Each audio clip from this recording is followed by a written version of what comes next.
اعوذ باللہ من الشیطان الرجیم، بسم اللہ الرحمن الرحیم۔ السلام علیکم ناظرین مکرم۔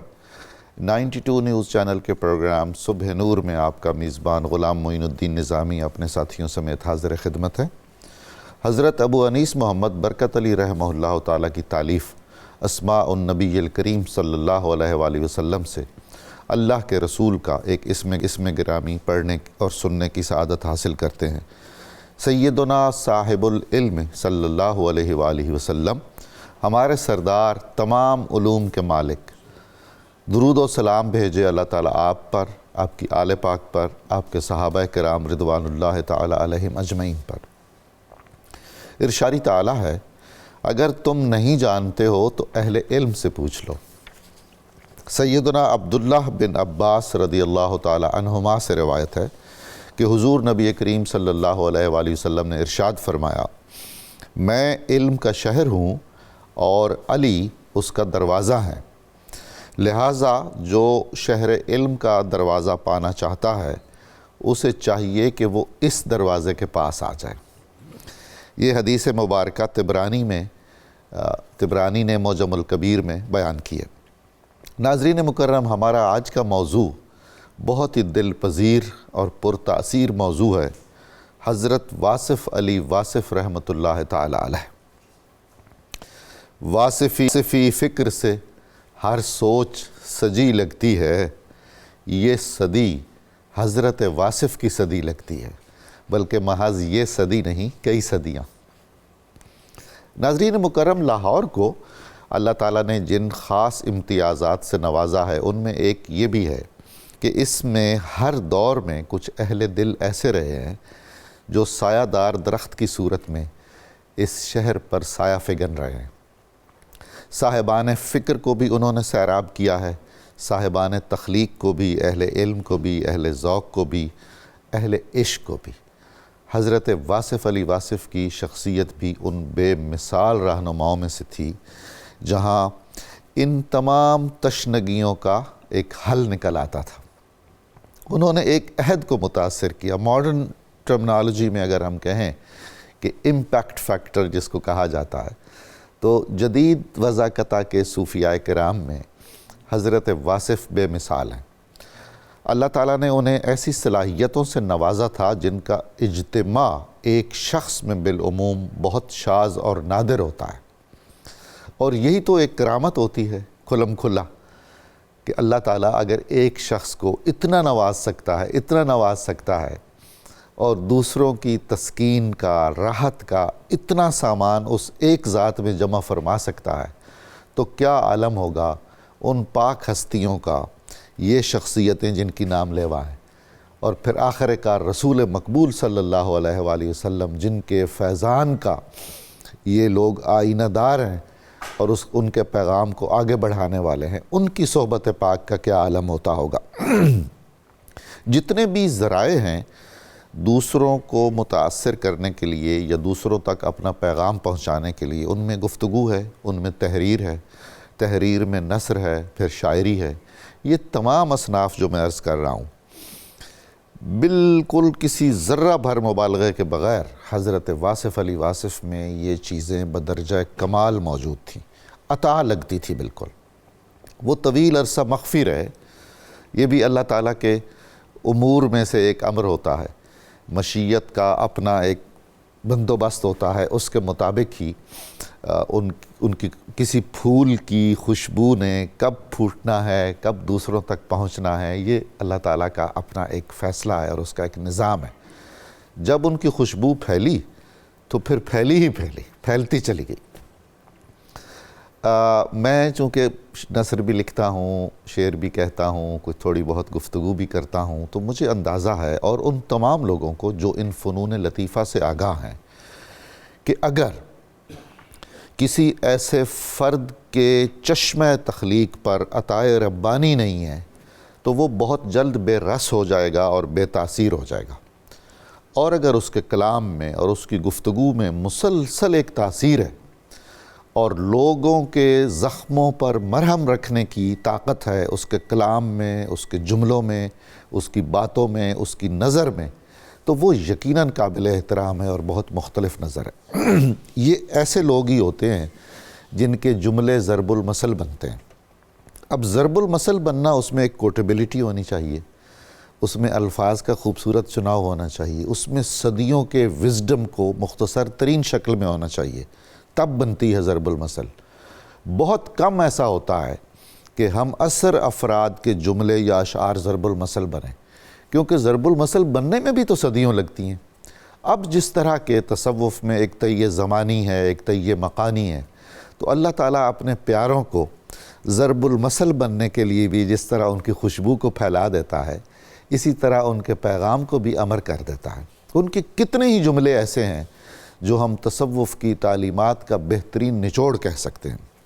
پھر ان کی ذات کی جو ایک دلپذیری تھی، دلکشی تھی، رعنائی تھی، اس کی کیا ہی بات ہے۔ انہوں نے سب سے زیادہ متاثر کیا، آج بھی ان کی مزار سے وہ فیض جاری ہے۔ ان کے ماننے والے ان سے محبت میں کیسی جان ہوتی ہے، صدیاں گزر جانے پر بھی اہل محبت اکٹھے ہوتے ہیں اور اس روشنی کو پکڑے ہوئے ہوتے ہیں۔ ناظرین محترم، آج اس خوبصورت موقع پر ایک عظیم شخصیت کو خراج تحسین پیش کرنے کے لیے ہمارے پاس جو پینل ہے، جو محترم مہمان تشریف فرما ہے، میں آپ کو تہہ دل سے یقین دلاتا ہوں کہ یہ حضرت واصف علی واصف کی روح بھی خوش ہو رہی ہوگی کہ یہ افراد یہاں موجود ہیں اور یہ گفتگو کریں گے۔ ہمارے مہمان ہیں واصف صاحب کی بہت ہی بہترین نشانی جناب صاحبزادہ کاشف محمود صاحب، حضرت سے بہت زیادہ استفادہ کرنے والے اور ان کی محبتوں کا مرجع جناب ڈاکٹر اظہر وحید صاحب، ہمارے بہت ہی پیارے اور بہت ہی باصلاحیت ڈاکٹر وسیم اللہ شاہین صاحب۔ میں فرداً ممنون ہوں آپ تشریف لائے۔ کاشف صاحب، حضرت کا خاندانی پس منظر کیا ہے اور آپ کے کچھ والدین، ولادت، ابتدائی احوال پر ارشاد فرمائیے۔ جی بسم اللہ الرحمن الرحیم۔ ہمارا تعلق خوشاب سے ہے جی، اور قبیلہ ہمارا جو ہے وہ کنڈان ہے، جو سب کاسٹ ہے آوان کی، آوان۔ تو جو میرے دادا حضور تھے جی، وہ انہوں نے فائن آرٹس کیا ہوا تھا اور پڑھانے کا ان کا شعبہ تھا ماشاءاللہ۔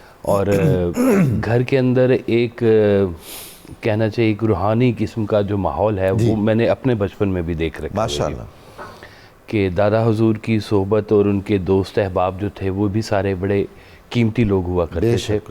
اور وہ جو ایک نشست ہوتی ہے نا بزرگوں کی، کہ بیٹھنا شام میں اور بچوں کو ساتھ لے کے بیٹھنا اور ان سے کلام کرنا اور ان سے گفتگو کرنا، یہ اس گھر کا ایک خاصہ رہا ہے۔ یہ تو ایک بہت بڑا تربیتی پہلو ہے جی بالکل، یعنی نئی نسل اس رنگ میں رنگی جاتی ہے۔ بے شک بے شک جی، وہ مجھے بہت اچھی طرح یاد ہے کہ شام کو وہ پانی کا تروکا لگا کے تو چارپائی بچھا کے دادا حضور کا حقہ گرم کر کے، واہ واہ، تو سارے بزرگوں نے، محلے کے بزرگوں نے وہاں پہ آ کے بیٹھنا، اور پھر اس کے بعد ہر ایک موضوع پہ، چاہے نوجوانوں کے مسائل ہیں، دینی مسائل ہیں، تو سب کی وہ ایک تربیت گاہ اور درس گاہ ہوا کرتی تھی۔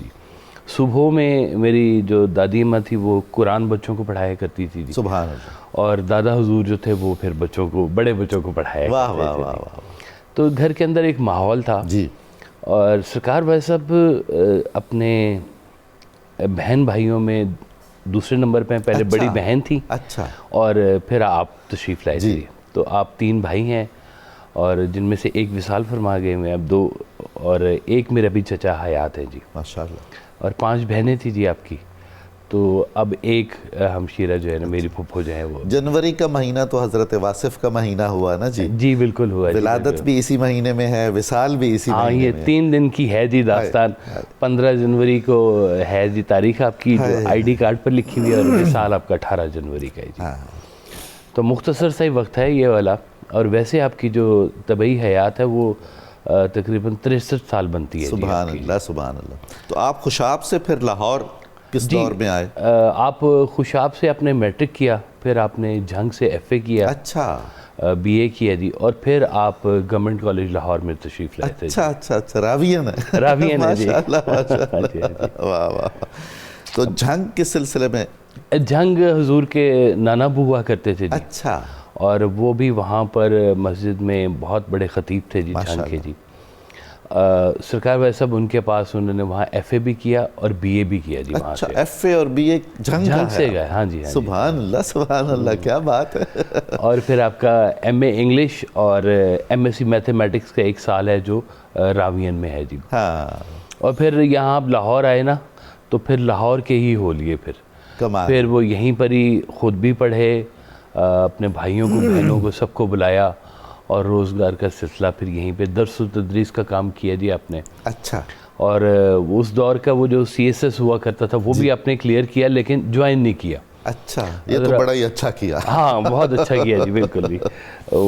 میں کبھی وہ بیٹھتے تھے نا تو کہتے تھے کہ میں زیادہ سے زیادہ کمشنر ہوتا. ایسا ہی ہے بالکل. تو لیکن یہ ایک خاص کہا جاتا ہے نا کہ شکر ہے علامہ اقبال جج نہیں بنے, ہائی کورٹ کے جج. ان کی خواہش کچھ تھی, کچھ کوشش بھی ان کے احباب نے کی, اللہ تعالیٰ نے انہیں بال بچا لیا. صحیح بات ہے, بڑا احسان ہوا قوم کے اوپر. جی ہاں. تو یہ خاص ان کی ایک جو تربیت گاہ تھی نا دادا حضور کی طرف سے, اور طبیعت کے اندر میلان جو تھا بزرگوں کے حوالے سے. یہ خاندانی تاریخ میں کیا ہے کہ ان کا بچپن کیسا تھا, کس طرح کے بچے تھے؟ بچپن میں جی میں نے جو سرکار کے جو کزنز تھے نا ان سے میں نے مشورہ کیا, پوچھا, میں نے کہا جی آپ مجھے بتائیں کہ کیا سرکار بچپن میں شرارتی تھے بہت زیادہ, یا کہتے نہیں انٹیلیجنٹ تو بہت تھے وہ, لیکن ان کے اندر جو تھی نا طبیعت کے اندر ایک سیریسنس وہ بھی تھی. کہتے ہیں ہم لوگ بچپن میں اگر کھیلنے کے لیے جا رہے ہیں یا سینما جا رہے ہیں تو واسط صاحب نے کتاب خرید کے واپس آ اللہ اللہ. ہم لوگ کہیں کسی دربار پہ گئے ہیں تو ہم نے وہاں جا کے کھیلنا, اور واسط صاحب نے کسی کونے میں جا کے خاموشی سے بیٹھ جانا. کمال, سبحان اللہ. تو تربیت آپ کی شروع سے ہی ایک خاص تھا, آپ کے اندر سیریسنس تھی, لیکن ایک شگفتگی بھی تھی کہ ایک فکرہ ایسا بولتے تھے کہ پورے ماحول کے اندر جیسے کسی نے پرفیوم کر دیا نا تو معطر ہو جاتی ہے آپ. تو ایسی طبیعت بھی تھی جی آپ کی کہ پورے ماحول کو خاموشی سے نا ایسے جگمگا دیتے تھے. زیادہ آپ پر آپ کے والد ماجد کا اثر تھا یا قربت تھی, یا والدہ سے زیادہ قریب تھے؟ آپ والد سے زیادہ قریب تھے. اچھا. ہاں جی, بہت دلچسپ ہے ماشاءاللہ. اور وہ بلکہ دادا حضور جو تھے میرے جب لاہور تشریف لاتے تھے تو 78 میں شب چراغ آپ کی جو پہلی مجموعہ تھا جی شاعری کا وہ شائع ہو چکا ہوا تھا جی. تو سرکار کے جو والد تھے میرے دادا حضور, وہ آپ کے اشعار پڑھ کے رویا کرتے تھے. کیا بات ہے, سبحان اللہ سبحان اللہ. تو وہ جو دونوں کا آپس میں ایک بانڈ تھا نا, وہ مجھے اس وقت بھی نظر آتا تھا کہ باپ بیٹے کا جو بہت قربت تھی. ڈاکٹر صاحب, یہ وہ ہستی ہیں جن پر بہت کتابیں لکھی گئیں, بہت تھیسز لکھے گئے, ان کے نام پہ کیسے کیسے رسالے اور جرائد جاری ہوئے. خود ان کا اپنا جو تعلیمی سفر ہے کچھ حصہ ہم نے سنا, اعلیٰ تعلیم کے مراحل کیسے طے ہوئے, سفر کتنے کیے طلب طریقت میں, پھر بیعت کیسے ہوئی, ارشاد فرمائیے. بسم اللہ الرحمن الرحیم. بے مثل درویش, بے مثال دانشور, لا ریب, صاحب طرز نثر نگار, سبحان اللہ, اور دیگر دانائے راز, کتب ارشاد حضرت واصف علی واصف.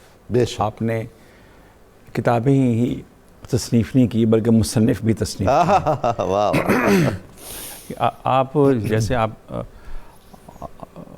فرما رہے تھے بھی کہ آپ اپنی زندگی میں مخفی رہے جی, آپ کے تلامذہ زیادہ معروف تھے آپ سے بجائے صرف خاص لوگوں کو معلوم تھا کہ یہ خاص الخاص شخصیت کہاں تشریف فرمائے, اور وہ اپنی فکری الجھنیں جو ہے لے کر جایا کرتے تھے, اور فکری شورشیں جو ہے وہ وہاں سے جا کر اس کو سٹریم لائن کیا کرتے تھے. اور ایک ایک فکرہ آپ کا جو ہے ایک مکمل فکری سفر ہے. اور میں سمجھتا ہوں کہ ہر فقرہ آپ کا فقیر ساز ہے, کوئی شک نہیں. اگر کسی ایک فکرے پر ہی انسان استقامت اختیار کر لے تو اس کے وہ مشعل راہ ہے, اس کے لیے کافی ہو جائے گا. قابل ذکر ایک تبدیلی آ جاتی ہے. بے شک.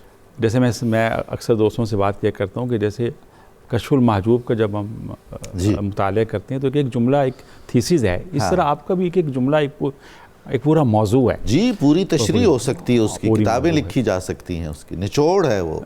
اور اس میں یہ ہے کہ اس جو ایک اس دور کی ایک روحانی بزرگ گزرے ہیں اور سلطان محمود اشرف رحمۃ اللہ علیہ، جی بالکل، صاحب مزار ہیں، تو انہوں نے اس دور میں بتایا، بلکہ آپ سمجھیں کہ آپ کے وصال کے بعد جی جو آپ نے بتایا اور لکھا کہ آپ کا جو ٹائٹل جو تھا، ٹائٹل جو ہے قطب ارشاد ہے۔ اللہ اکبر۔ اور قطب ارشاد کے بارے میں بابا جی خود فرماتے ہیں کہ یہ وہ شخصیت ہوتی ہے، ایک قطب مدار ہوتا ہے اور ایک قطب ارشاد۔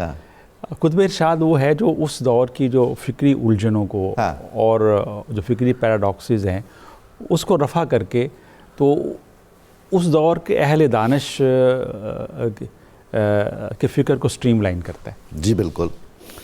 اور یہ تو حجرہ ایسا تھا کہ کون سا دانشور تھا اپنے عہد کا جو یہاں نہیں آتا تھا۔ ہم نے بہت سکا دانشوروں کو آپ کے سامنے مؤدب ہو کر بیٹھتے ہوئے دیکھا اور ان سے سوال کرتے، اور ان میں سے بعض حضور ایسے دانشور تھے جو آپ سے عمر میں بہت بڑے تھے۔ جی بالکل ایسا ہی ہے، اور زیادہ معروف تھے، لیکن وہ شاگردوں کی طرح بیٹھتے، اس میں شعراء بھی تھے، ادباء بھی تھے، اس میں فنکار بھی تھے، اس میں جو گفتگو کے ماہر لوگ جو ہوتے ہیں وہ بھی تھے، جو خود کو تلاميذ جو خود کو تلامذہ میں شمار کرنا اور کروانا باعث فخر سمجھا کرتے۔ ڈاکٹر صاحب میرا ایک ذاتی خیال ہے، آپ تائید فرمائیں گے، آپ کو زیادہ صحبت حاصل رہی، آپ زیادہ خوش نصیب رہے، کہ وہ جو ان کی گفتگویں ہیں یا ان کا کلام ہے اس میں تکلف تصنع نہیں ہے، آورد ہے، یعنی کوئی سوچ کر گھڑ کر بنا کر محنت کر کے کچھ بھی نہیں ہوتا تھا، بس عطا ہی عطا ہے، چل رہا ہے۔ جی بالکل ایسا ہی، یہ ایک فلو ہوتا تھا، اور اس میں دیکھیں نا آپ کی جو مسند تھی وہ میرا خیال ہے کہ کئی صدیوں بعد سلونی کی عوام نے صدا سبحان اللہ، سبحان کہ پوچھو جو پوچھنا ہے۔ واہ واہ واہ۔ اور اس میں کسی موضوع کا تعین نہیں ہوتا تھا، ایسا نہیں ہوتا تھا کہ پہلے کسی موضوع پر کوئی لیکچر ہو، اس میں جو بھی سوال جس کے ذہن میں آئے، اور ایسی بات ہے کہ ہر ایک کا سوال ایک دوسرے سے انٹریکٹ ہوتا تھا، جی، اور یوں بھی ہوتا تھا کہ اگر ایک ہی سوال دو مختلف لوگوں نے کیا ہے تو ان کا جواب مختلف ہوتا ہے، ہاں، ان کا جواب اس کے احوال کے مطابق، تو یوں لگتا تھا کہ جیسے صاحب مسند شخصیت جو تھی وہ لفظوں کو اسے میں نہیں دیکھ رہی، وہ لفظوں کے پیچھے جو قلوب کی حالت ہے ان پر اس کی نظر رکھے ہوئے، ان پر نظر ہے۔ ڈاکٹر صاحب یہ فرمائیے کہ حضرت کس سلسلہ طریقت میں بیعت تھے؟ جی آپ نے بڑا اچھا سوال کیا، اس بارے میں کافی کچھ لوگوں کو الجھاؤ بھی ہے، جی، تو وہ میرا خیال اس نشست میں، آپ اس فکری نشست میں انشاءاللہ میرا خیال پراپرلی ایڈریس ہو جائے گا۔ وہیں تو پر آپ قادری اور چشتی بزرگ ہیں، جی، آپ اس سلسلہ قادریہ اور سلسلہ چشتیہ میں بیعت ہیں۔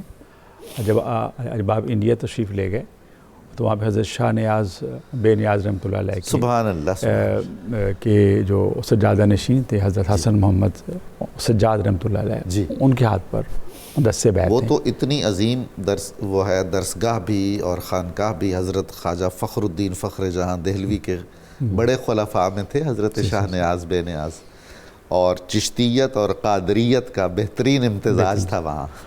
دراصل آپ کو معلوم ہے کہ یہ طریقت کے تمام جو سلاسل ہیں وہ تو در علم سے ہی چل رہے ہیں، اصل تو اس میں میں دیکھتا ہوں کہ جہاں پر تاریخ میں جہاں کوئی ایسی شخصیت آتی ہے اور جو بہت پرومیننٹ ہو جاتی ہے تو پھر وہ اس نام سے منسوب ہو جاتا ہے۔ جی بے شک، جیسے آپ دیکھیں کہ تاریخ میں چلتے چلتے جب حضرت خواجہ خواجگان حضرت خواجہ معین الدین جی چشتی اجمیری رحمۃ اللہ علیہ تک پہنچتے ہیں تو اس کے بعد اسی سلسلے کا نام چشتی ہو جاتا ہے، پھر اسی سلسلے کا نام نظامی ہو جاتا ہے، صابری ہو گئے، پھر اسی کا نام صابری ہو جاتا ہے۔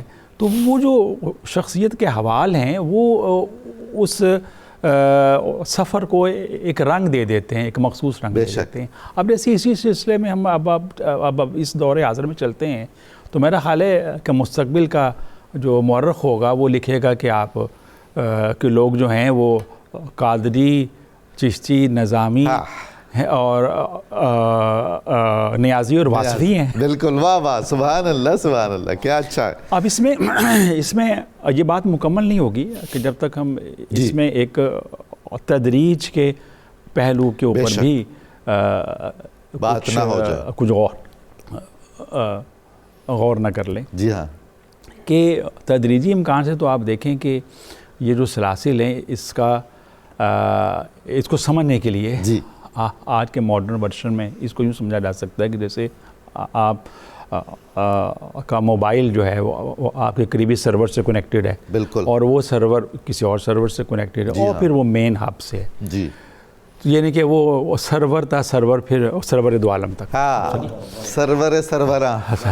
سروراں تک. جی, تو بعض لوگوں کے پاس جو اسپیشل ڈیوٹی پر ہوتے ہیں ان کے پاس سیٹلائٹ فون ہوتا ہے. کیا بات, وہ ڈائریکٹ جو ہے وہ ڈائریکٹ مرکز سے منسلک ہوتے ہیں. سبحان اللہ. تو آپ ان تمام سلاسل سے فیض یاب ہونے کے بعد آپ پر قلندرانہ رنگ غالب, سبحان اللہ, سبحان, اور وہ در علم سے براہ راست ایک جو تعلق تھا اس نے آپ کی طبیعت کے اندر ایک ایسا قلندرانہ مزاج پیدا کر دیا تھا کہ یہ درمیان کے سلاسل جو ہے آپ سمجھے بائی پاس ہو گئے. جی, یہ تو یا سپر امپوز ہو گئے. ایسا ہی جیسے آپ سمجھیں کہ جب سورج نکل آتا ہے تو تارے جو نظر نہیں آتے لیکن تارے موجود ہوتے ہیں. یا جیسے کوئی ڈاکٹر جو ہے وہ جب پوسٹ ڈاکٹریٹ کرتے ہیں تو وہ ساتھ اپنا بی اے یا بی ایس سی نہیں لکھتا ہے, ایم بی بی ایس نہیں لکھتا, وہ ثانوی حیثیت اختیار کر جاتا ہے, ڈپلومیٹ لکھتا ہے. تو اس میں جو ہے نا یہ ایک قلندرانہ سلسلہ تھا, اور چونکہ جو آپ کو جو منصب ہے قطب ارشاد کا وہ اس بات کا تقاضا کرتا تھا کہ آپ کسی سلسلے کو پروموٹ نہ کریں یا اس کو ایکسپریس نہ کریں, کیونکہ آپ نے تو تمام طریقت کے سلاسل کو کہا ہے کہ اب یہ سب جو ہے طریقت پاکستانی میں ضم ہو گئے. سبحان اللہ. کہتے ہیں کہ قائد اعظم کے بعد ایک نئی طریقت کا آغاز ہوا ہے جس کا نام ہے پاکستانی طریقت, اور اس کے راہ پر قائد اعظم ہے. تو اب ہمیں چاہیے کہ ہم سب سلاسل سے بے نیاز ہو کر یہاں پر آ جائیں.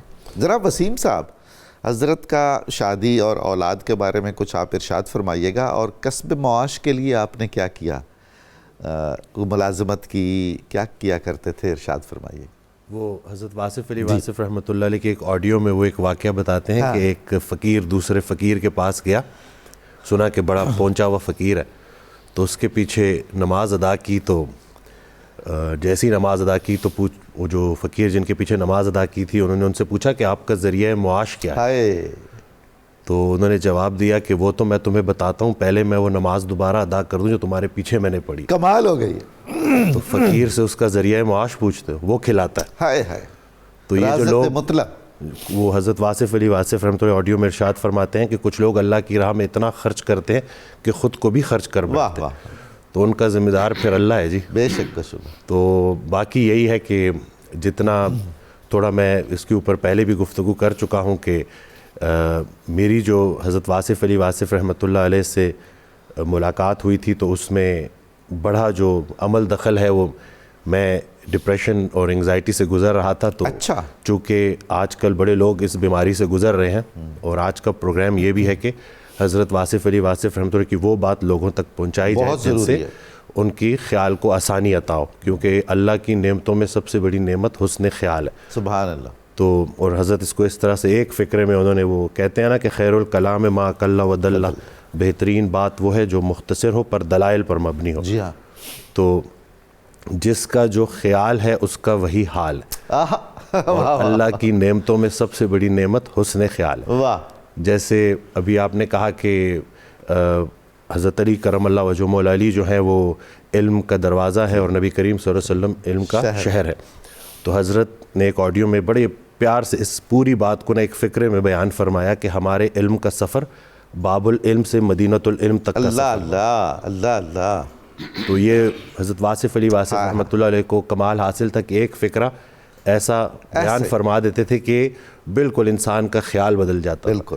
تو جتنے بھی لوگ جو مجھے ابھی سن رہے ہیں ان کے لیے یہی میسج ہے میرا کہ حضرت کی جو بکس ہیں یا حضرت کی جو آڈیوز ہیں وہ مشعل راہ ہیں.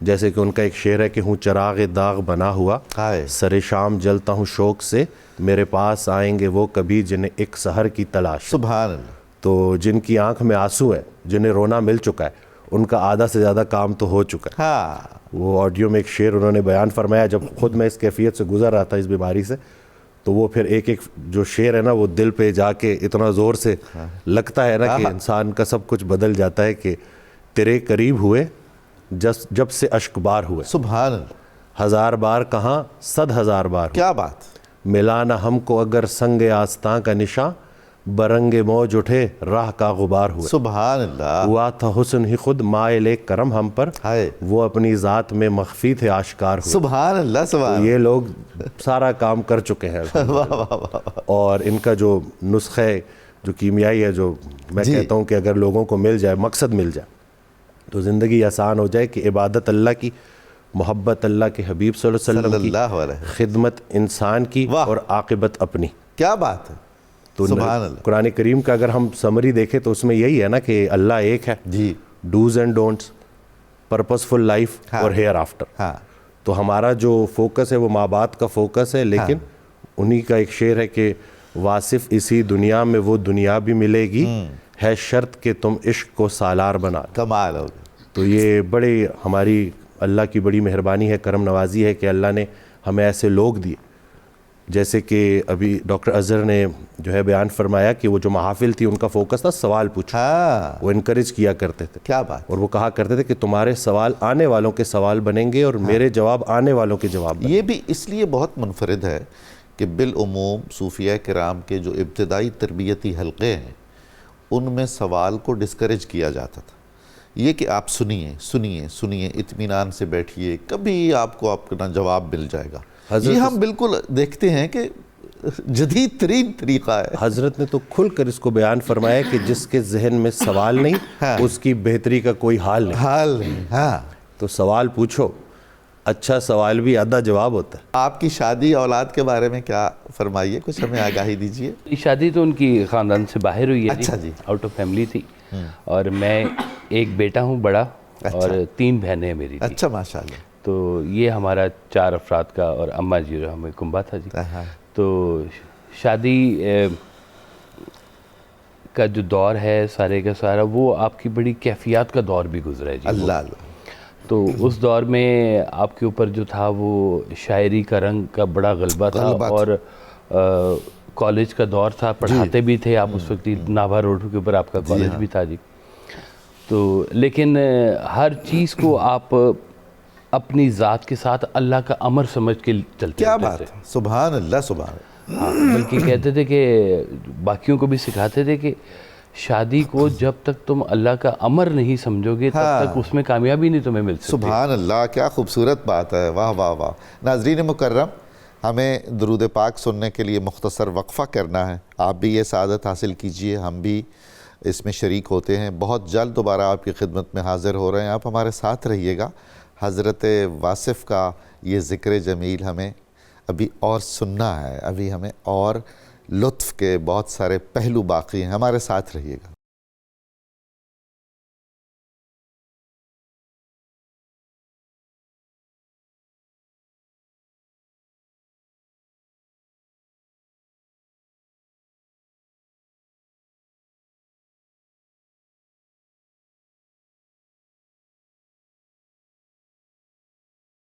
السلام علیکم ناظرین محترم, صبح نور میں دوبارہ خوش آمدید. ہمارا آج کا موضوع ہے حضرت واصف علی واصف, جو عہد جدید میں آبرو تصوف ہیں, جنہوں نے صاحبان علم کو بھی متاثر کیا, صاحبان دانش کو بھی, اہل تخلیق کو بھی, اور اہل دل تو ویسے ہی ان کے غلام بیدام تھے. ہم یہ بھی گفتگو کر رہے تھے کہ حضرت واصف نے جدید ملفوظات کی ایک بنیاد رکھی, طرح ڈالی.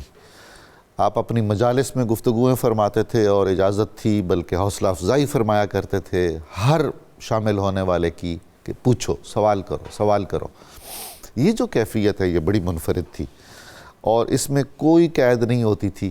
وہ ساری آپ کی آڈیوز موجود ہیں, ان کو گفتگو کے نام سے کتابی شکلیں بھی دی گئی ہیں, اور غالباً کوئی 38-40 کے قریب وہ والیومز شائع ہو چکے ہیں. میں سمجھتا ہوں کہ سارے وہ نوجوان یا وہ لوگ جن کے ذہنوں میں تصوف یا صوفیاء کے بارے میں کچھ اشکالات ہیں, وہ ان کتابوں کو ضرور پڑھیں تو بہت سارے معاملات رفع ہو جائیں گے، بہت ساری غلط فہمیاں دور ہو جائیں گی۔ کاشف صاحب ہمارے ساتھ تشریف فرمائیں، جو ان کے نور نظر ہے، بہت ساری مجلسوں میں آپ بھی شریک ہوں گے، آپ نے وہ سارا پروسیس دیکھا ہوگا، عجیب و غریب ہی کیفیت تھی، مجھے بھی سعادت حاصل ہوئی۔ تو اس سب کچھ کا آپ کی ذہن سازی اور آپ کی تربیت پر کیا اثر تھا؟ آپ کیا محسوس فرماتے تھے؟ ہاں جی، میں اس وقت اکثر کبھی یہ سوال پوچھا جاتا ہے نا کہ جی آپ بتائیں کہ واصف صاحب گھر میں کیسے تھے اور محافل میں کیسے تھے؟ تو میں انہیں اکثر یہ کہتا ہوں کہ سرکار واصف صاحب جیسے محافل میں تھے ویسے ہی گھر میں تھے۔ تو ہمیں کبھی محسوس ہی نہیں ہوا کہ یہ سرکار واصف صاحب محفل میں کسی اور طرح سے بات کر رہے ہیں، اب محفل ہے اور اب نہیں ہے، تو وہ ہما حال ہی ایک محفل میں رہا کرتے تھے جی۔ تو کسی نے ایک دفعہ پوچھا کہ واصف صاحب آپ یہ کیسے کہہ دیتے ہیں کہ سوال پوچھو؟ سوال پوچھنے والا تو کہیں سے بھی پوچھ سکتا ہے سوال۔ تو آپ نے کہا کہ دنیا میں بہت سارے روحانی چینلز چل رہے ہیں جی، اور پوچھنے والے کو یہ لگتا ہے کہ سوال وہ پوچھ رہا ہے، حالانکہ وہ بھی اسی روحانی چینل کا ہی ایک حصہ ہوتا ہے۔ کیا بات! اور یہ سوال بھی وہیں سے آتے ہیں جہاں سے جواب آتے ہیں۔ تو پھر انہوں نے پوچھا کہ جی آپ کے چینل کا کیا نام ہے؟ اور یہ کہا جی ہمارے چینل کا نام ہے مولائی چینل۔ مولا علی سے جو محبت اور عشق ہے نا جی، وہ جگہ جگہ پہ آپ نے اس کا اظہار کیا۔ تو ہمیں گھر میں کچھ انہوں نے علیحدہ سے نہیں سکھانا ہوتا تھا جی، وہ سب کچھ وہ کر رہے ہوتے تھے اور ہم ساتھ میں خود ہی سے سیکھ رہے ہوتے تھے جی۔ آپ بہن بھائیوں سے کھیلتے ویلتے بھی تھے کچھ؟ اوہ بالکل جی، بالکل جی، مجھے تو خیر بہت محبت رہی شروع سے اپنی بہنوں سے بھی جی، اور اس کی بہت بڑی وجہ یہ ہے کہ سرکار ویسے وہ اپنی بیٹیوں سے بہت محبت فرمایا کرتے تھے، اور مجھے اس دور میں کبھی یہ محسوس نہیں ہوا کہ میں بیٹا ہوں تو شاید میرے کچھ رائٹس علیحدہ ہوں گے۔ وہ جو بیٹیوں کو ایک شفقت بھرا انداز ملتا تھا نا جی، سبحان اللہ، تو وہ بڑی خوبصورت بات تھی۔ میرے ساتھ ان کے کھیل ذرا اور طرح سے تھے، لیکن بہنوں کے ساتھ جو ہے نا ان کو کندھے پر بٹھانا اور ان کے ساتھ ایک ایک چھوٹی چیز کو، اور ایک ایک کہا کرتے تھے کہ ایک چھوٹی چھوٹی چیز کو بھی آبزرو کیا کرو۔ چھوٹی بہن ایک دن وہ نیچے پین پڑا ہوا تھا تو آپ نے کہا کہ اسے اٹھاؤ اور اس کی جو ہے قدر کیا کرو، اس سے بہت علم لکھا جاتا ہے۔ کیا بات! اب وہ چھوٹی سی بچی کے لیے اتنا بڑا میسج جو ہے وہ بڑے کمال کی بات ہوتی ہے، اور اس کے ذہن میں ہمیشہ کے لیے وہ رہ گیا ہوا ہے۔ تو ہمیں گھر کے اندر انہوں نے علیحدہ سے کوئی پریچنگ نہیں کی۔ جب نوائے وقت میں آپ کا مضمون آیا کرتا تھا جی، تو وہ نوائے وقت کا مضمون ہم نے بھی گھر میں بیٹھ کے سرکار کے سامنے پڑھنا، اور محافل میں بھی کئی دفعہ وہ پڑھا جاتا تھا مضمون کے۔ آج جناب وہ تو جس دن کالم چھپتا تھا ایڈیشن کی فروخت ہونے کی تعداد بڑھ جاتی تھی۔ الحمدللہ الحمدللہ۔ اور وہ ہمارا پی او باکس تھا جی، اس دور میں تو ہوا کرتا تھا جی، تو وہ پی او باکس کے اندر اتنے ڈھیر سارے خطوط آتے تھے جی، اور سرکار بھائی صاحب اس کے ساتھ بڑا خوبصورت کام یہ کرتے تھے کہ خط محفوظ کیا اور جو جواب دیا ہے اس کی فوٹو کاپی اس خط کے ساتھ لگا کے سٹیپل کر کے تو ایک فائل میں رکھ دیتے تھے۔ آپ کے میرا خیال ہے کچھ خطوط بھی شائع ہوئے ہیں، وہ پھر ہم نے وہیں سے ہی کتاب اٹھائے خطوط، اور پھر ہم نے اس کو ایک کتابی شکل دی، گمنام ادیب کے نام سے ہے جی وہ۔ تو وہ سارے کے سارے جو ہے نا جی وہ ہم نے پھر محفوظ بھی کیے، اور انشاءاللہ آگے بھی اس کا ایک والیوم بننے کا ایک ہے ٹائم جی۔ ابھی بہت سارا کام باقی ہے۔ اب یہ 34واں عرس مبارک آج کل چل رہا ہے سرکار واصف صاحب کا، تو 34 سال میں کام کر کر کے بہت ساری دنیا اپنی اپنی جگہ پر، لیکن کام ابھی بھی موجود ہے۔ مطلب میں بہت حیران ہوتا ہوں کہ اتنی مختصر سی زندگی میں اتنا بڑا کام اور اتنی ڈیوائن کام کے آنے والی صدیوں تک کے لیے جو ہے نا وہ کام چل رہا ہے جی۔ صحیح فرمایا۔ تو مجھے کوئی کہتا ہے کہ جی آپ بڑا خوبصورتی سے سلسلے کو چلا رہے ہیں، میں کہتا ہوں نہیں، یہ اتنا بڑا سلسلہ ہے کہ یہ مجھے چلا رہا ہے۔ واہ واہ واہ واہ، کیا بات ہے، کیا بات ہے۔ یہ میں نہیں ہوں، یہ وہی ہیں جو چلا رہے ہیں، ہم تو بیچ میں چلیں، ایک اگر ہم سے کچھ چھوٹا سا کام ہو جائے تو ہماری سعادت ہے ہماری، تو ہم کیا کہہ سکتے ہیں۔ تو سرکار واصف صاحب کی شخصیت آپ کو فرمایا کرتے تھے کہ مجالس میں بیٹھیں؟ جی ہاں جی، شروع میں اجازت نہیں تھی مجھے، شروع میں چائے والا تھا جی۔ یار کیا بات ہے، یہ اسی کا کرم ہے، یہ اسی کا کرم ہے جی۔ تو وہ مہمانوں نے آنا، ڈاکٹر صاحب بھی تشریف لایا کرتے تھے، میرا کام تھا میں چائے لے کے آتا تھا، پانی پلانا ان کو، چائے پلانا، یہ میری ڈیوٹی ہوا کرتی تھی۔ اور پھر ایک وقت آیا کہ میں نے پھر آپ کے ساتھ محافل میں بیٹھنا بھی شروع کر دیا، اور وہ جمعرات کی محفل ہمارے گھر پر ہوا کرتی تھی اور جمعے کی محفل کسی آپ کے چاہنے والے کے ساتھی کے ہاں. اور مجھے یاد ہے ایک دفعہ وہ محفل کے اختتام پہ حنیف رامی صاحب نے اعلان کیا کہ واصف صاحب کی اگلی محفل وہاں ہوگی جہاں ہم رہتے ہیں. انداز دیکھا.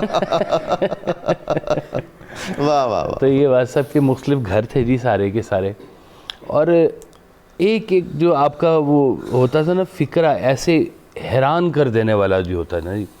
وہ ایک دن مجھے یاد ہے اشفاق احمد صاحب نے پوچھا کہ جی بھائی صاحب آپ کی بات کے اندر نا ایک نیونس ہے, یہ نیونس کیسے آتی ہے بات کے اندر؟ تو آپ نے کہا کہ اشفاق صاحب جو کچھ پڑھا ہے, جو کچھ بولا ہے اور جو کچھ سنا ہے وہ نہیں بولنا. ہائے ہائے اللہ اللہ. 41ویں دن تمہیں نئی بات مل جائے گی. ہائے ہائے. اور اشفاق صاحب کہتے ہیں 40 دن کون چپ رہے جی. کیا بات ہے. تو وہ ہر چیز کے اندر نا ایک وہ نیونس آپ کی جو تھی نا وہ نظر آتی تھی کہ شاید یہ بات پہلے کان کے اندر کہیں سے سن رکھی ہو, لیکن یہ انداز بہت جدا گانا تھا جی. اور میں کہتا ہوں کہ سرکار واصف صاحب کی خاصیت جو گھر کے اندر ہم نے محسوس کی کہ آپ نے کبھی مذاق میں بھی جھوٹ نہیں بولا. سبحان اللہ سبحان اللہ. کیا بچوں سے. واہ واہ واہ. مطلب ہمارے بچپن سے یہ بات ہمارے اندر ہے کہ اگر آپ نے کچھ کہہ دیا ہے تو یہ ایسے ہی ہے. ایسے ہی ہے. ہاں مطلب آپ نے کبھی ہم سے مذاق میں بھی نہیں کہا جیسے بچوں کو ولانے کے لیے بہلانے کے لیے کہہ دیتے ہیں نا, کبھی نہیں. کیا بات. آپ نے ہمیشہ سیدھی بات کی, صاف بات کی, اور اسی بات کو ہمیں سکھایا کہ یہ طریقہ ہے زندگی گزارنے کا. کیا بات. اور بزرگوں کے آستانوں پر لے کر جانا بچوں کو, جا کے وہاں پہ اپنی عقیدت کا اظہار کرنا تاکہ ہمارے اندر وہ عقیدت پیدا ہو.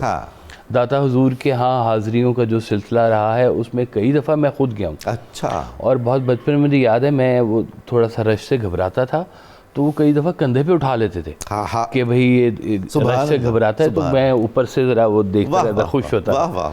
تو وہ محبتیں جو داتا حضور سے, ترک مراد صاحب سے, حضرت میاں میر سرکار سے, یہ جو محبتیں ہیں یہ مجھے سرکار واصف صاحب نے اپنی زندگی میں عطا فرمائی. سبحان اللہ سبحان اللہ. ڈاکٹر صاحب آپ یہ فرمائیے کہ حضرت واصف کا تصوف میں جو کنٹریبیوشن ہم کہہ سکتے ہیں, اور پاکستان سے آپ کی محبت, اور اکابر پاکستان سے, اور پاکستان کے بارے میں آپ کی جو بشارات ہیں اور ارشادات ہیں, یہ فرمائیے. پہلے تصوف کے حوالے سے کچھ بات کر لیتے ہیں. جی بالکل. تصوف روح دین ہے اور واصفیات روح تصوف ہے. کہا سبحان اللہ. آپ نے 1400 برس کا جو ایک تصوف کا جو فکری سفر ہے جی, آپ نے اس کو نا بڑے آسان پیرائے میں محفوظ کر دیا. بالکل. یعنی کہ آج کے دور میں اگر کسی نے تصوف کو دیکھنا ہو تو اس کو رسالہ قشیریہ تک نہیں جانا پڑے گا. بے شک. اس کو واصفیات پڑھ لے گا تو وہ بڑے آسان لفظوں میں تصوف تک پہنچ جائے گا. فی زمانہ تصوف کو لاحق جو جدید خطرات ہیں ان میں دو قسم کے واضح ہیں. جی. ایک تو رائٹسٹ لوگ ہیں جو کہ تصوف کو ما سوائے دین سمجھ رہے ہیں, اور دوسرے ہمارے لیفٹ والے بھائی ہیں جو ماورائے اسلام سمجھ رہے ہیں. وہ کسی ایسے تصوف کے ورشن کی تلاش میں ہیں جہاں ڈوز اینڈ ڈونٹس کا پیرا نہ ہو, جہاں فری لانس قسم کا ان کو تصوف مل جائے. تو آپ کی کنٹریبیوشن یہ ہے کہ آپ نے تصوف اور شریعت کو جیسے زمانہ قدیم میں وہ ایک پیج پر تھا, آپ نے بھی تصوف اور طریقت اور شریعت کو ایک ہی پیج پر بیان کیا. بالکل. آپ کا فرمان ہے کہ طریقت جو ہے وہ شریعت بالمحبت ہے. اور اس دور میں دیکھیں تصوف کے حوالے سے جو ہے وہ ہمارے ایک دوست ہیں چودھری ریاض صاحب, انہوں نے آپ پر ایک پوری کتاب تالیف کی. انہوں نے آپ کے لکھا ہے کہ مجدد طریقت ہیں آپ, کہ کوئی شک نہیں, طریقت کا ایک نیا ایک سلیبس لے کر آئے ہیں کہ جس میں فکر کی اصلاح پہلے دن سے ہے. میں تو عرض کرتا ہوں جی کہ ایک پرانے وقتوں میں ایک عطر ہوا کرتا تھا, اس کا نام تھا عطر مجموعہ. عطر مجموعہ, ایگزیکٹلی. عطر مجموعہ میں سارے رنگ, ساری خوشبوئیں ہوتی تھیں. حضرت واصف کی تصانیف, آپ کی شخصیت عطر مجموعہ ہے تصوف کا. جو ایک طریقہ کار تھا جو میں سمجھا ہوں وہ یہ ہے کہ آپ نے ایک دل نشین مائدہ ادب بچھایا اور اس میں جو قابیں چنی ہیں اقوال، گفتگو، اشعار اور نثر کی صورت میں جو قابیں ہیں ان میں روح دین ہے. بے شک. اور پڑھنے والا ادب پڑھ رہا ہوتا ہے اور وہ تاثیر میں سے میں دین کو وصول کر رہا ہوتا ہے. اور پاکستان کے حوالے سے جو ہے آپ کا موقع بڑا واضح ہے. جی. کسی نے پوچھا محفل میں کہ سرکار آپ پاکستان اور اسلام کو ایسے لازم و ملزوم قرار دے رہے ہیں لیکن اسلام تو ایک فطری دین ہے جو کہ سب کے لیے پاکستان ایک جغرافیائی خطہ ہے. جی. تو آپ اس کو کیسے منسلک کر رہے ہیں؟ اچھا. یہ جغرافیائی اینٹیٹی کو ایک آفاقی حقیقت سے اس میں آپ کا مطابقت کیا ہوگی؟ تو آپ کا ایک بڑا خوبصورت اور بڑا مختصر اس کا جواب آپ نے فرمایا ہے کہ دیکھیں مسجد جو ہے مسجد وہ بھی اسی طرح گارے اینٹ سے بنتی ہے لیکن جب اس کو منسوب کر دیا جاتا ہے اللہ سے تو وہ اللہ کا گھر ہے تو وہ شاعر بن جاتا ہے. اب اس کی طرف آپ جب جائیں گے تو بادب ہو کے جائیں گے. کیا بات ہے. تو یہ جو ایک آپ نے مطابقت پیدا کی ہے یعنی کہ آپ نے بڑا واضح انداز میں فرمایا ہوا ہے کہ اس ملک کی خدمت اسلام کی خدمت سبحان اللہ. اور بڑا معروف فکرہ ہے اور آپ بخوبی واقف ہوں گے بلکہ بچہ آپ کے اس فکرے کو دہراتا بھی ہے. پاکستان نور ہے اور نور کو زوال ہے. میں سمجھتا ہوں جی کہ عہد جدید میں حضرت کا ایک کنٹریبیوشن جو معمولی سا کنٹریبیوشن آپ کے سارے کردار میں اور اثرات میں ہے وہ یہ کہ آپ سے محبت رکھنے والا ہر شخص محب وطن ہے. محب وطن. پاکستان سے محبت اور واصف صاحب نے اس کو اپنی ذات سے محبت یکجا کر دیا. اور یہ ایک روحانی واردات ہے. اب اس جملے کی لوگ وضاحت بھی پوچھتے ہیں کہ جی اس جملے کی وضاحت کیا ہے؟ پاکستان نور ہے نور کا زوال ہے. اچھا اتفاق سے اسی گفتگو میں دانشوروں کی ایک محفل بپا کی تھی طاء اللہ قاسمی صاحب نے نا گورنمنٹ ایم اے کالج میں. آپ کو یاد ہوگا بڑی آپ کی ابتدائی اوائل کی بات. اس میں دنیا بھر کے دانشور تھے اشفاق صاحب سے لے کر اور بڑے یہ جملہ وہاں پہ سرزد ہوا اور اس میں وضاحت آپ نے اس کی خود ہی فرما دی. آپ فرماتے ہیں کہ آپ صلی اللہ علیہ وسلم کی بخشی ہوئی نور ایمان کی روشنی میں پاکستان بنا اور آپ کے فیضان نظر ہی سے اس کا قیام و دوام ممکن ہے. سبحان اللہ. یہ اس کی تشریح ہے. واہ واہ واہ. تو یہ ایک واصفیات جو ہے اس وقت اقبالیات کی طرح کیا بات فکر و سخن رکھنے والے لوگ جو ہیں ان کے لیے ایک باقاعدہ صنف ہے. ایک باقاعدہ صنف کی صورت اختیار کر گئی ہے. اور ظہیر بدر صاحب نے ایک جو مقالہ لکھا ابتدائی مقالوں میں اس نے وہاں انہوں نے اس مقالے میں آپ کو مصلح پاکستان لکھا ہے. جی ایسے ہی. وسیم صاحب آپ سے مجھے یہ پوچھنا ہے کہ نوجوانوں سے حضرت واصف کی محبت اور خصوصی توجہ تو ہر کوئی جانتا ہے. وہ کیا کوئی خاص انداز تربیت نوجوانوں کے لیے آپ کا تھا؟ آپ تو اس سارے پروسیس سے گزرے ہیں. نوجوانوں کے لیے پیغام کوئی خاص نوعیت کا ہوتا تھا؟ کیا طریقہ کار تھا؟ حضرت کا ایک بڑا پیارا فکرہ ہے کہ گھر میں ڈسپلن کو نہیں محبت کو نافذ کرنا. واہ واہ واہ. وہ جب محبت عطا ہو جاتی ہے نا تو سارے کام آسان ہو جاتے ہیں. کیا بات ہے. ان نوجوانوں کے جو بچے ہیں ان کو بڑے چیلنجز ہیں، بڑے خطرات ہیں. اس میں سے ایک بڑا خطرہ جو ہے وہ یہ جو سوشل میڈیا ہے کہ ہر بندہ کیمرے کے سامنے اپنے آپ کو لیڈر سمجھتا ہے. بالکل ایسا. وہ حضرت کا ایک بڑا پیارا فکر ہے کہ محبوب بننے کی خواہش نے لوگوں کو محبت سے ہی محروم کر دیا. اللہ اکبر. تو ان بچوں کو اگر پتہ چل جائے کہ کسی کے حوالے سے زندگی گزارنا کتنی آسان ہوتی ہے تو یہ لیڈر بننے کی خواہش ہی نکال دے. سبحان اللہ. تو یہ جو حضرت واصف علی واصف رحمۃ اللہ علیہ کا کمال ہے کہ وہ جب آپ ان کی آڈیو سنتے ہیں ان کا ایک فکر ہے کہ پہلے مجھ سے تعلق بناؤ پھر تمہیں میری ہر بات سند لگے گی. کیا بات. تو وہ جب ان سے تعلق بنتا ہے. اور ایک اور جو بڑا خطرہ نوجوانوں کے لیے ہے وہ ہے والدین کی کہیں وہ نافرما بردار نہ ہو جائے. اور حضرت واصف علی واصف رحمۃ اللہ علیہ کو یہ کمال حاصل ہے کہ جس عمر میں یہ خطرہ ہوتا ہے کہ بچے والدین کے نافرما بردار ہو سکتے ہیں اسی عمر میں انہیں والدین کا ایسا فرما بردار بنا دیتے ہیں کہ وہ جو والدین کے بغیر ان کا پورا وہ جو دن ہے نا وہی نہیں گزرتا. کیا بات. تو یہ حضرت کا ایک بڑا پیارا فکر ہے کہ اگر تمہارے بیوی بچے تم سے راضی تو تمہاری دنیا بن گئی, اگر تمہارے ماں باپ تم سے راضی تو تمہاری آخرت بن گئی. آج یہ chat G P T A آئی کا دور ہے, تو بچے اپنے آپ کو کچھ زیادہ ہی جو ہے وہ سمجھدار سمجھنے لگے, رشتے بکھرتے جا رہے ہیں.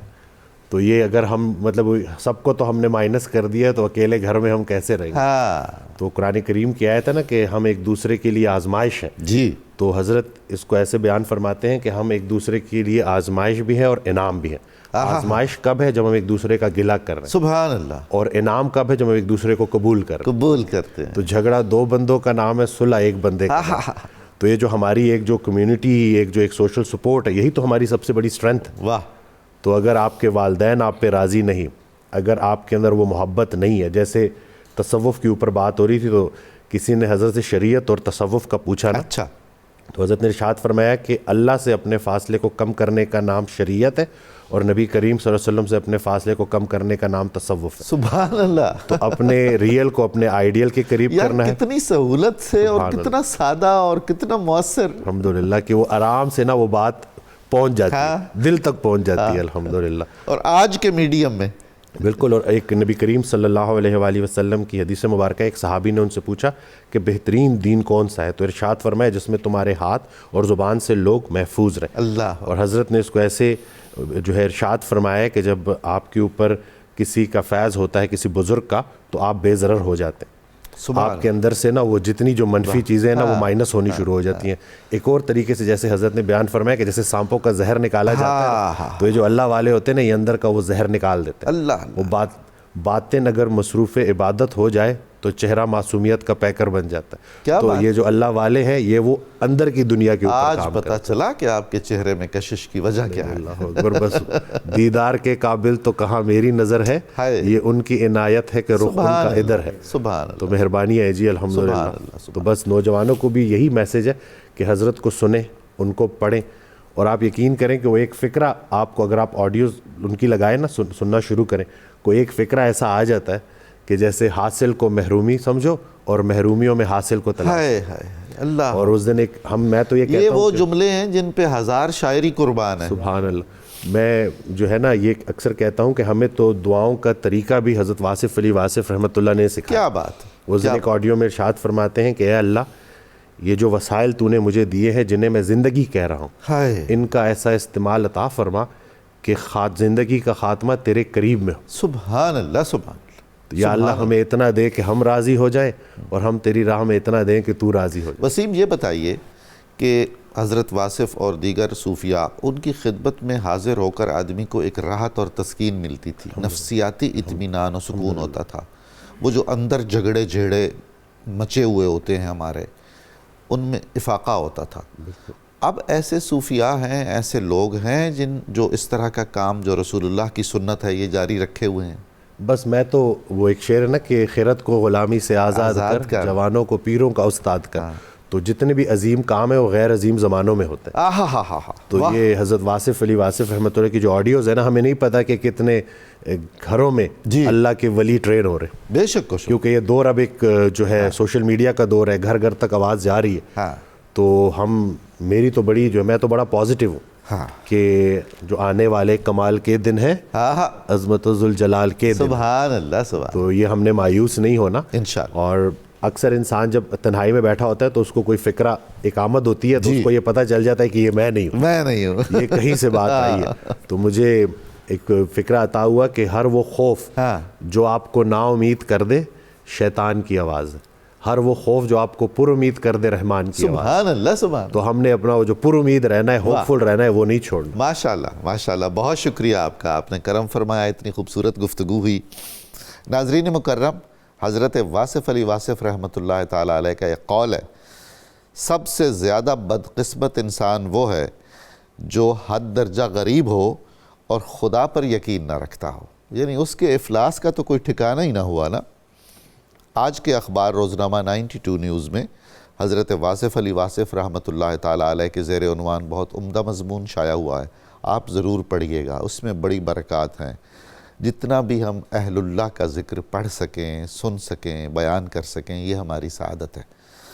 ناظرین مکرم, پروگرام کی تفصیل جاننے کے لیے صبح نور کے ایکس کو فالو کریں, ہمارا فیس بک پیج لائک کریں، پروگرام دیکھنے کے لیے ہمارا یوٹیوب چینل سبسکرائب کریں، ہمیں اپنی قیمتی رائے سے ضرور آگاہ فرمائیں، وہ ہمارے لیے مشعل راہ ثابت ہو سکتی ہے۔ اب وقت ہوا ہے نعرہ مقصد پاکستان کا، آئیے نعرہ لگاتے ہیں، پاکستان کا مطلب کیا؟ لا الہ الا اللہ محمد الرسول اللہ۔